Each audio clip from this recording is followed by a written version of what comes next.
Hi everyone. In this video, I'm going to cover a complete example of multinomial logistic regression.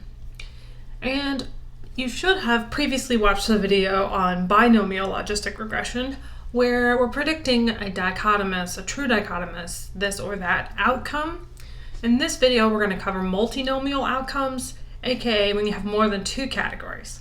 So in logistic regression, we can predict multiple categories. It just gets more and more complicated as you go. And so really 3 is pretty good max. When you get into 4, 5, and 6, it gets very complicated. This is sort of also an extension of item response theory, where if you have lots of those kinds of polynomous categories, like Likert scales, you might consider looking into that type of analysis over a multinomial analysis. It kind of depends on your the purpose or your hypothesis question as well. All right, so we're going to see if we can correctly predict anorexic-only patients as compared to patients with bulimia.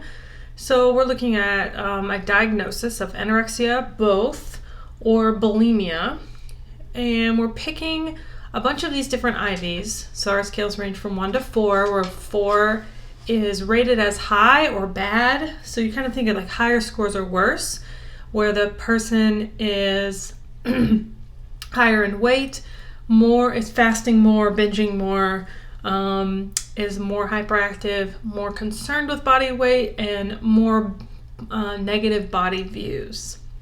Right. So let's get started by thinking about power. So I'm going to open up G-Power here.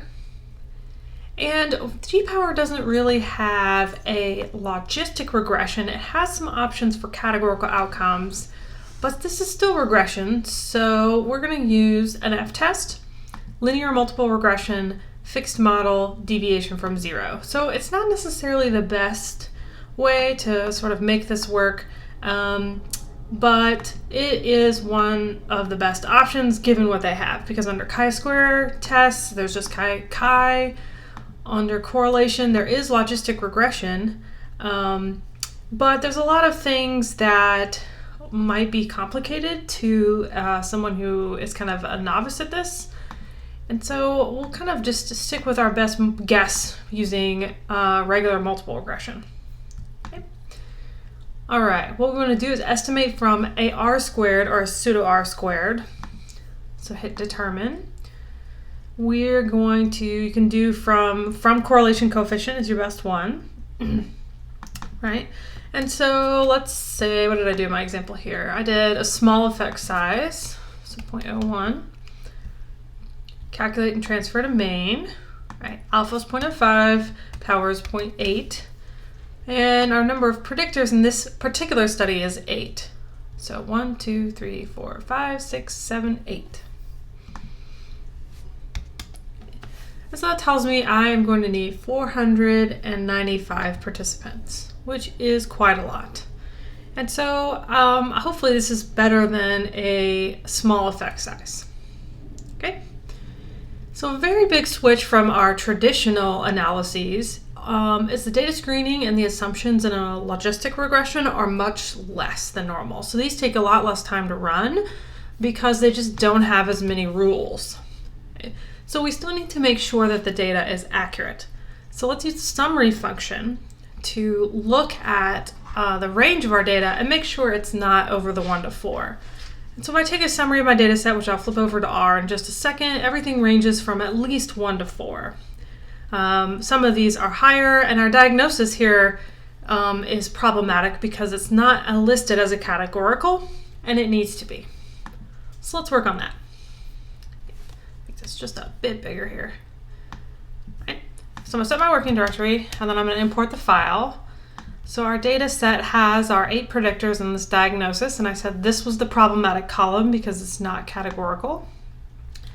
And so I can see that in my summary of the data that it's calculating an average, which is not correct. So let's factor that bad boy. It runs from 1 to 3, and then I know that's anorexia, both, and then bulimia. And now, if I look at the summary again, I have my diagnosis. And that's important to look at because the ratio of the number of cases is always important.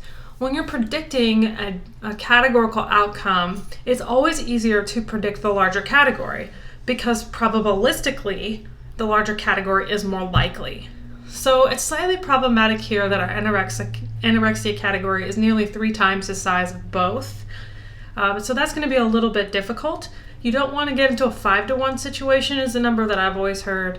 But the more even you can make your categories, the better the prediction will be if the predictors are any good, because there's just more cases to work with. The more lopsided your categories get, the harder it is to predict the smaller category.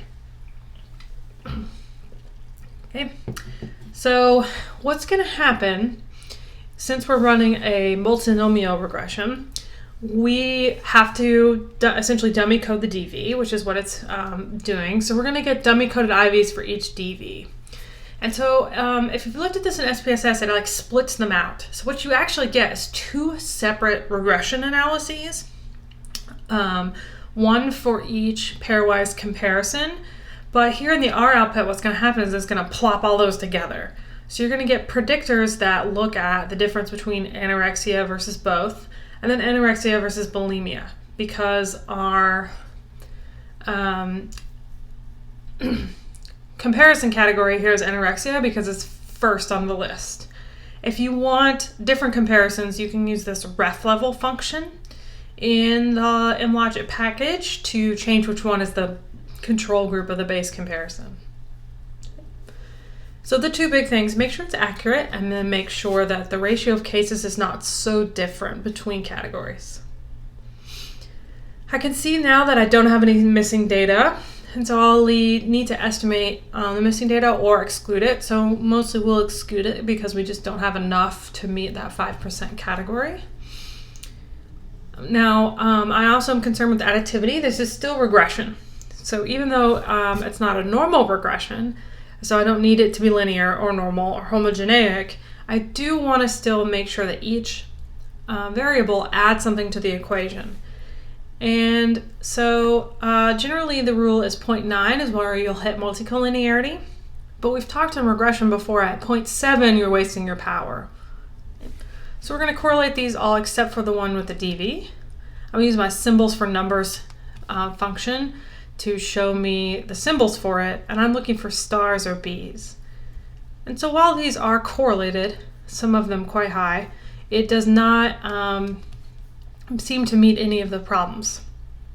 The one we need to worry about is this one that's in this, that's this comma, that's between 0.6 and 0.8. Right, and so we've got one between weight and fasting. And if I scroll down some more, I have one that's very close with fasting.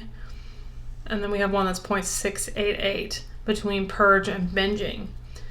And so those are approaching a range of suppression where they're so correlated that they'll just kind of cancel each other out. You'll want to open that mLogit package and make sure it's installed and load the library. And what we're going to do next is sort of the weird part about this is we're going to restructure the data into this sort of format that this function particularly wants. And so what's going to happen is we'll use this and we'll fill in the data set. Here we'll fill in the column name of the IV, and we want the shape to be wide. Okay. And it's not the reshape package because our data set's already kind of in wide format. So what's going to happen is it's going to take that data set and change it into this sort of true-false category. Okay. And so for each participant, it's going to repeat their row 3 times. So this one row that's the anorexic person is going to happen 3 times. So you'll see them down here, 1, 1, 1. And then for each category, it's going to mark if they're true or false. And so we're actually predicting 0s and 1s, but we have to repeat these 2 lines for participant 1 so that they get the 2 falses in the categories they do not appear. And so this helps, this is sort of the dummy coding part. You don't want to do it by hand, it sucks. So we'll use this mlogit.data, fill in your name of your data set, the name of the DV column, and tell it you want the wide shape. And sometimes people call this restacking. it can get more complicated, but hopefully your data set's kind of easier like this. I would exclude everything else, participant numbers and all that kind of stuff that you aren't using, because it creates those participants for you. So this CHID is the participant number. All right. Oops, I ran the summary. It's going to be very unhappy with me. There we go. So now I've got my long data, and you can see that it's created this scenario where each person is represented 3 different times. Let's run that model. So the way the model works is we'll fill in DV is predicted by. This little 1 right here means include the intercept. So the intercept of, and then add in all of our IVs. After that, we'll do data equals and the new long data set we just created. Ref level equals, and you can change this for whatever group you want. So we're going to set that to be anorexia. We could change that. It could be any one of them. But this is where you can set the reference level without recoding or refactoring the variable. Now this time it should run. There we go. And let's take a summary of that model that we had. So here I just filled in all of my IVs, added them all together. Now there's a giant list of things here that I need to interpret. Let's go down and look. So in that output, you're going to get percentages, just in case you've kind of forgotten, and they're up here, I ignored them. And it tells you the proportion of each category. So again, this is problematic because anorexia versus both is kind of like a 50 versus 19%.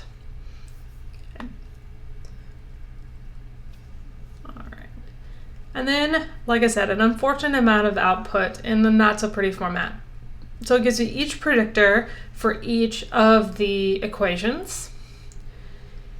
And so how can I interpret this model? So first question in regression always is, what about the overall model? Are these predictors even useful at predicting the category of the participant?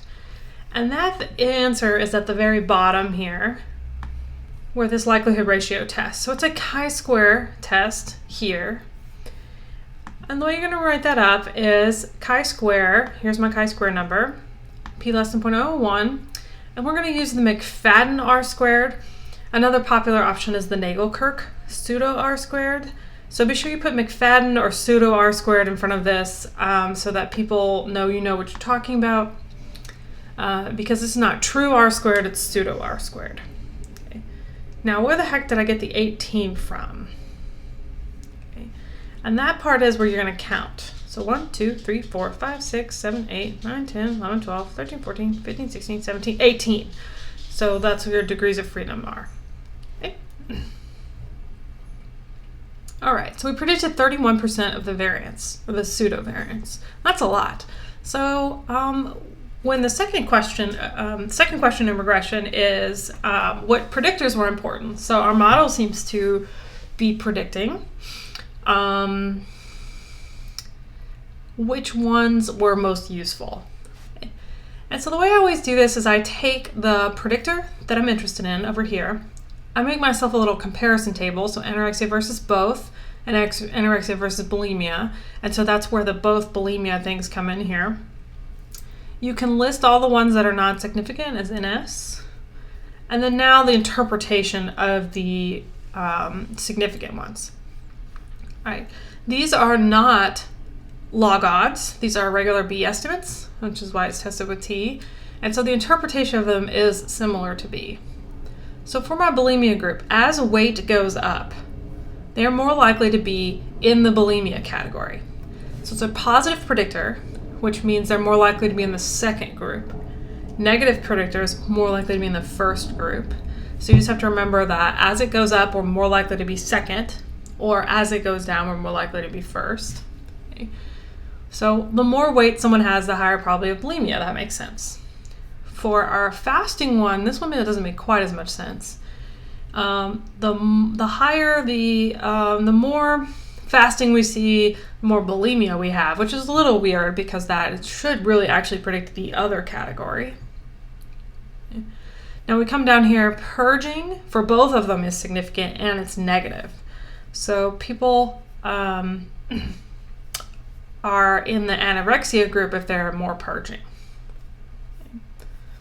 which you would expect to be maybe bulimia instead. These last two are marginal, which means that we can predict it, we can interpret them or not. One day, I might make it through an entire recording without an interruption, but that is not today. So I've dealt with UPS. Back to, can we interpret them or not? So scrolling back up, for our marginal two, these two here, I went ahead and filled them in just so you can get more examples of interpretation. But hyperactivity here would, since it's positive, predict the both category. And preoccupation with weight here also would predict the both category. And so you would see people more likely to be in both bulimia and anorexia versus just anorexia. So remember, the interpretation is that positive predictors predict the second category, negative predictors predict the first category. In both instances, you think about it as more of this predicts positive ones for the second category, negative ones for the second category. Generally, sort of the last thing that people look at is like, what percent correct? So how correct did we get each group? And it's sort of kind of like a likelihood of a person being in a particular category, but chance is no longer 50-50. Since we have three categories, chance is now 33%. And so we're going to pull the probabilities, the estimated probability for the model from their saved model output. And so what we'll do is classify each person based on those probabilities. So this can be really messy, as you'll see here. Essentially, this classifies each person as the likelihood of a specific group. And so let's look at those. This will make this easier.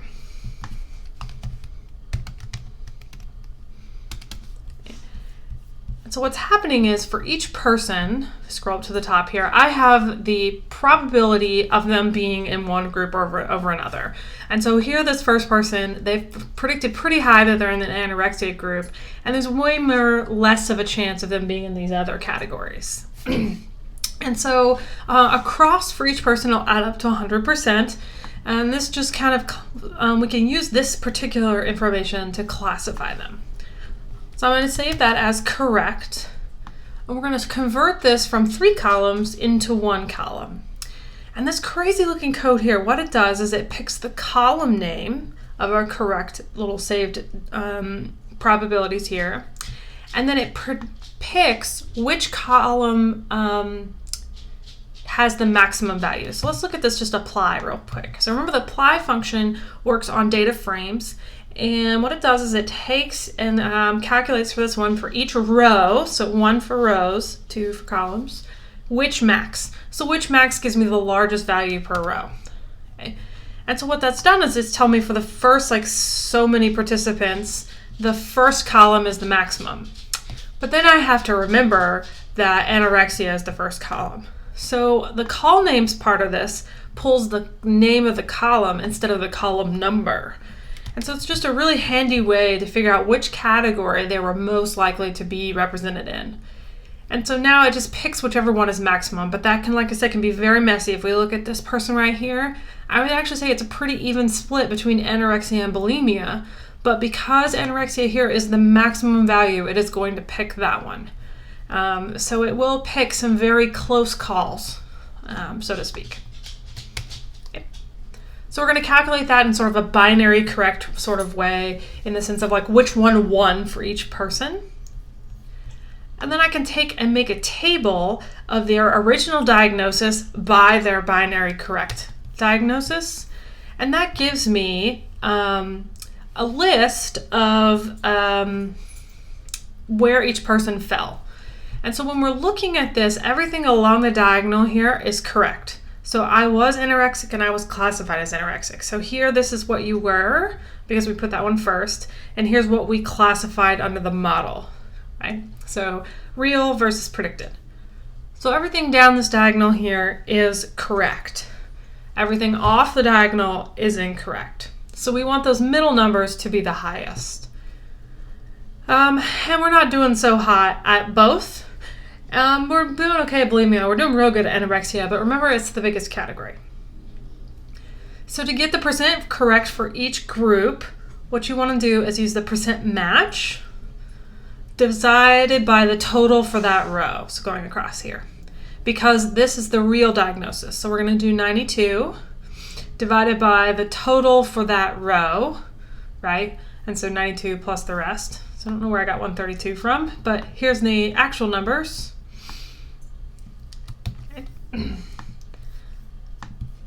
So like that must have been a cut and paste job, and a bad one at that. So here are the numbers that are right for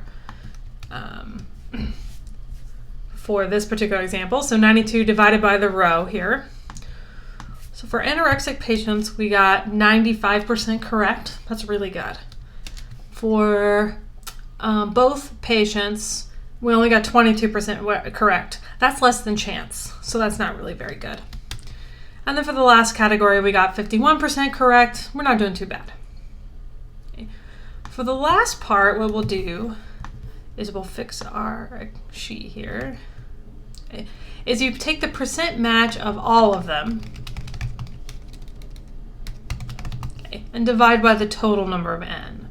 So I'm going to take my percent match here, and then I'm going to divide by the total for this table. So I just did n row of my data set, because I didn't exclude anyone. Now you have to be careful here. This might be the total. This might have excluded some people, so whatever data set you used in your model. And we're at 68% overall. So the model is significant and the predictors are important because we're predicting better than chance, which is 33%. So we're getting 68%. But when we break that down, it's very clear that that anorexia category is carrying the model. Our bulimia category is okay, but our both categories are really terrible. We're not predicting them very well. So it's useful to think about the overall model is significant, which predictors are useful, and then dig down into which categories are we predicting the best, because now it's clear where I need to work. So I might find more people, because with more people I might have a better prediction of what it distinguishes them from other categories. Okay. Last thing I'm going to do is try to make a visual here, and I'm going to clean this up to say clean up so that we're not using the name of a function at the same time as, we're not saving this as the name of a function. So I'm trying to fix that in a lot of my older videos. Okay. So this cleanup code isn't the normal cleanup code, but I've just made the text just a bit bigger because I'm blind as a bat, and I've turned off the legend key. So this is one of our longer cleanups, but you can go back and watch our ggplot videos to understand what this is doing. Mostly this is turning off a lot of the automatic features so that the background isn't gray and that sort of thing. Okay. All right. So what we're going to do is create a histogram, actually, to make this dot plot. Now this isn't maybe something you publish, but it is certainly very visually helpful at understanding your data. And so we'll create a histogram. So data set, our aesthetic is the probabilities that we're going to save. We're going to color those by our categorical variables and fill them by the categorical variable. And so what I'm doing is, first I'm going to save that correct data frame, the correct probabilities thing as a data frame, just so ggplot will play nicely with it. I'm going to take my master data set. Okay. My aesthetic is going to be the prediction, the probability of being in that one category or another. So I could actually pick anorexia if I wanted. You could pick any one of the three. We're going to color that by the diagnosis in the original data set, in the master data set. So this one has this $ thing because we're pulling that probability number from a different data frame. So we've got these in two different data frames. What we're going to do then is create a dot plot. So geom dot plot makes it dots instead of bars. The jitter part of this keeps them from overlaying on top of each other. Otherwise they're just like all stacked on top of each other, and this plot is not nearly as much fun. Core Cartesian is going to set the x limit to 0 and 1 because it's a probability function. X lab and y lab for our labels. Scale, color, and fill allows you to play with the colors of these things.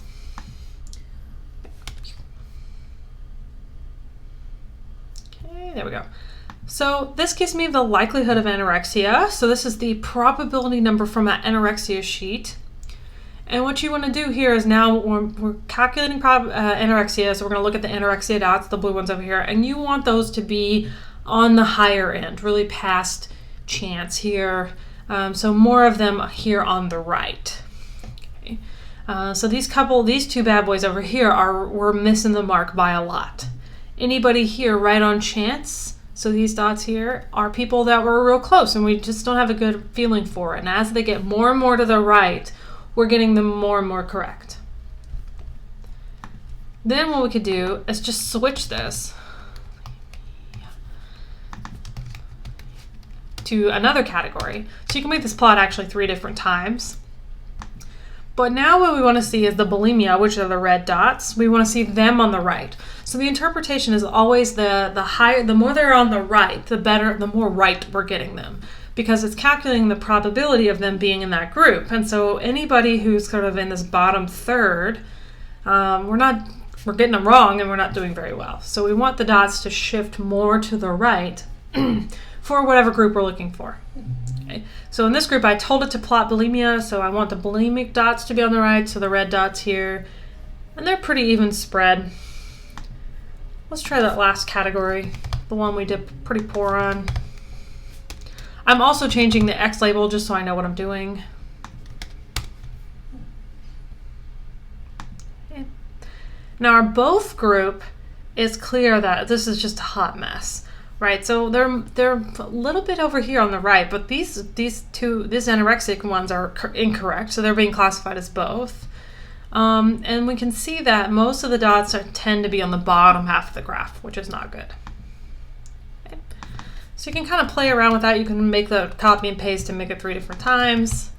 It's not necessarily the best printable plot, but it certainly allows me to visualize what's happening with my data. So I have all 3 of them here. Now, if you want a write-up example, this document is online on our website and gives you an example of how all this looks. And I threw all of my predictors in a table, but I split them up. So I did the both ones up top and the bulimia ones on bottom, just so it's a little bit easier to understand what's happening versus the giant printout that you get from R. Okay. So altogether, that is a multinomial logistic regression, starting with data screening, power, the analysis, and ending with a write-up.